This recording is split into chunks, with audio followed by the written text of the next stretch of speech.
नमस्कार, जय श्री कृष्ण। मैं जया गुप्ता। इस वीडियो में मैं माघ मास महात्म्य की चौथे दिन की कथा लेकर आई हूँ। इसके पहले मैंने माघ मास महात्म्य के प्रथम 3 दिन की कथा के वीडियोस मेरे चैनल पर बना रखे हैं। आप मेरे चैनल पर जाकर उन 3 दिन की कथा के वीडियोस को देख सकते हैं और कथा को श्रवण कर सकते हैं। चौथे दिन की कथा के रूप में हम चौथे अध्याय के पाठ का श्रवण करेंगे, पर मैं उसके पहले आपको माघ मास के स्नान की विधि बता रही हूँ। माघ मास में स्नान करने के लिए प्रतिदिन प्रातःकाल सूर्योदय से पूर्व उठकर भगवान विष्णु और भगवान कृष्ण का स्मरण करते हुए नदी, तालाब, कुआं, बावड़ी जो भी आपके शहर में उपलब्ध है वहाँ पर जाकर स्नान करना चाहिए। स्नान करने के उपरांत प्रथम पितृेश्वरों को तर्पण करना चाहिए और उसके पश्चात शिव, पार्वती तथा लक्ष्मीकांत भगवान का एकाग्र चित्त होकर चंदन, पुष्प और अक्षत चढ़ाते हुए और भोग लगाते हुए उनकी पूजा करनी चाहिए। पूजन करने के पश्चात उनको धूप दीप के दर्श करवाने चाहिए तथा मन में से वासना का त्याग करते हुए और सद्ग्रंथों का श्रवण करना चाहिए। इस मास में भजन कीर्तन के साथ साथ दान पुण्य आदि भी करने चाहिए और संभव हो सके तो रात्रि में जागरण भी करना चाहिए। इस मास में जो भी व्यक्ति व्रत करता है वो कुविचारों को त्याग करके प्रत्येक प्राणी मात्र के लिए अपने मन में सद्भावना रखे और जीव मात्र पर दया का भाव रखे। इस तरह से माघ मास स्नान का महान पुण्य फलदायी और भगवान कृष्ण की कृपा प्राप्त करने का बहुत बड़ा व्रत माना जाता है। माघ मास स्नान की शेष विधि मैं माघ महात्म्य के 5वें दिन की कथा के वीडियो में आपको बताऊंगी। अब हम माघ महात्म्य के चौथे दिन की कथा का श्रवण करेंगे। चौथे दिन की कथा के रूप में हम मुनि वशिष्ठ और राजा दिलीप के बीच के संवाद की कथा का वृत्तांत देखेंगे। इसके पहले हमने तीसरे दिन की कथा में देखा कि राजा दिलीप मुनि वशिष्ठ से मणिकूट पर्वत के बारे में पूछते हैं। तो महर्षि वशिष्ठ पर्वत की सुंदरता और विशालता का वर्णन करने के बाद बताते हैं कि भृगु मुनि दुर्भिक्ष से बचने के लिए इसी पर्वत की गुफाओं में तप करने लगते हैं। एक दिन उस पर्वत पर विद्याधर नाम का एक जोड़ा उतरकर भृगु ऋषि के आश्रम में आता है। वह जोड़ा ऋषि को अपना दुख सुनाता है और पुरुष कहता है कि न जाने किस पाप के कारण मेरा मुख व्याघ्र जैसा हो गया है, इस वजह से मैं हमेशा व्याकुल रहता हूँ। तब भृगु ऋषि उसको कहते हैं कि तुम अपनी कुरूपता छुड़ाने के लिए मणिकूट पर्वत पे जो नदी है उसके जल में माघ मास में स्नान करो। मैं तुमको उसकी विधि बताता हूँ। तुम पूरे माघ मास के महीने में पृथ्वी पे शयन करो और सारे भोगों को त्याग कर तीनों समय विष्णु भगवान का पूजन करो और तुम सब पापों से छूट जाओगे। तब भृगु जी के ऐसे वचन सुनकर विद्याधर उसी आश्रम में रह के माघ मास का स्नान करता है तो उसका मुख कामदेव के समान सुंदर हो जाता है। भृगु ऋषि भी उस पर्वत से उतरकर अपने शिष्यों के साथ रेवा नदी के तट पर स्थित उनके आश्रम में आ जाते हैं। यह महात्म्य संपूर्ण कामनाओं की पूर्ति करने वाला होता है। वशिष्ठ जी कहते हैं, हे राजन, तुम अब माघ मास के महात्म्य को सुनो जो कार्तवीर्य के पूछने पर दत्तात्रेय जी ने कहा था। साक्षात विष्णु तुल्य दत्तात्रेय जी जब साह्य पर्वत पर रहते थे तब महिष्मति के राजा सहस्त्रार्जुन ने उनसे पूछा, हे योगियों में श्रेष्ठ भगवान, मैंने सभी धर्म सुने हैं, अब आप कृपा करके माघ मास के स्नान का फल मुझे सुनाइए। तब दत्तात्रेय जी ने कहा, हे राजेंद्र, इस प्रश्न का श्रेष्ठ उत्तर सुनो। जैसे कि पहले ब्रह्मा जी ने नारद जी से कहा था, वह सब माघ स्नान का फल मैं अब आपको यहाँ पर यथाविधि बताता हूँ। देश, तीर्थ, विधि तथा क्रिया के अनुसार अधिकतर इस कर्म भूमि भारतवर्ष में जो व्यक्ति माघ मास का स्नान नहीं करते हैं उनका जन्म लेना निष्फल माना जाता है। हे राजन, जैसे बिना सूर्य के आकाश और चंद्रमा के बिना नक्षत्र मंडल शोभा नहीं देते, उसी तरह माघ मास के स्नान के बिना मनुष्य शोभा नहीं देते हैं। व्रत और दान और तप करने से विष्णु भगवान जितना प्रसन्न नहीं होते हैं जितना कि वो माघ मास में स्नान करने वाले व्यक्ति से प्रसन्न होते हैं।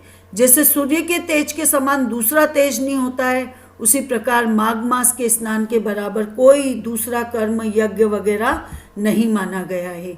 भगवान वासुदेव के प्रेम के लिए सब पापों का नाश करने वाला और स्वर्ग की प्राप्ति के लिए मनुष्य को माघ मास का स्नान अवश्य करना चाहिए।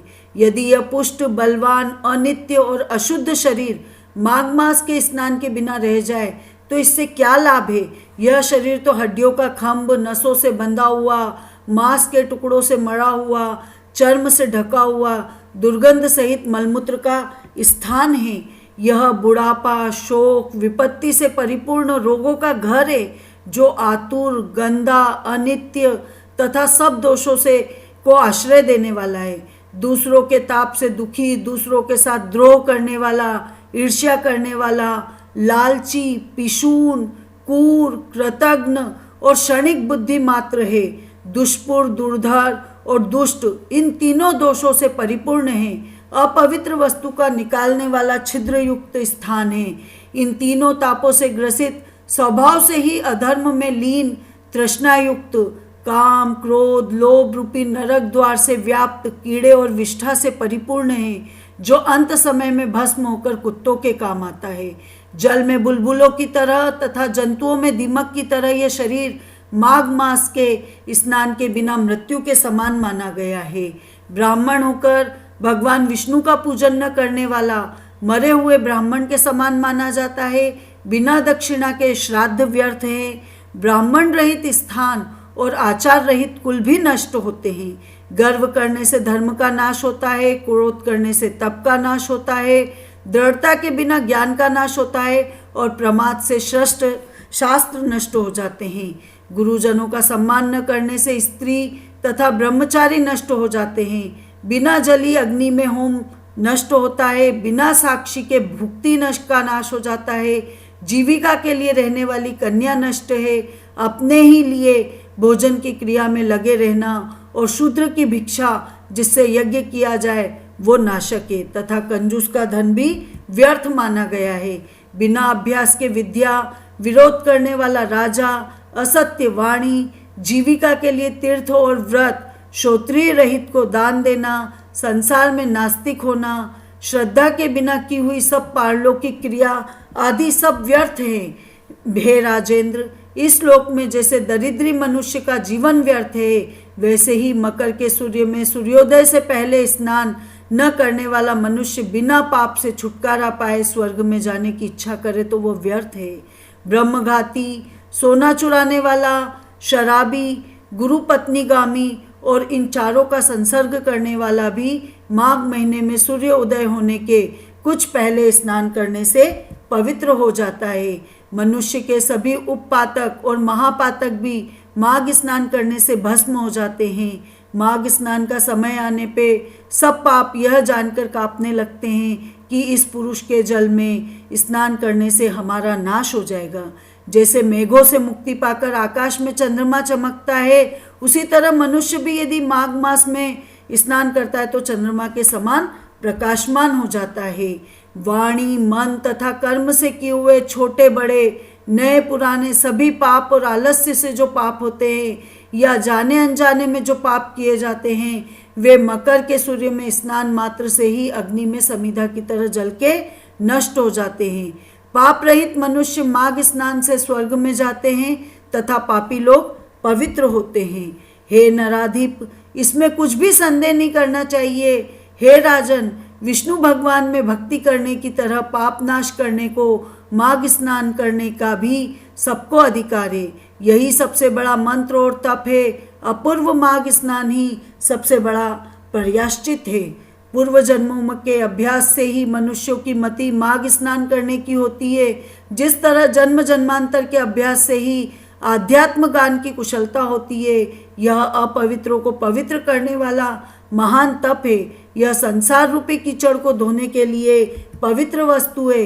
हे राजन, जो सब इच्छाओं का फल देने वाला माघ स्नान को नहीं करते हैं, वे चंद्र और सूर्य के समान भोगों को कैसे भोग सकते हैं। इति श्री माघ मास महात्म्य चतुर्थ अध्याय संपूर्ण।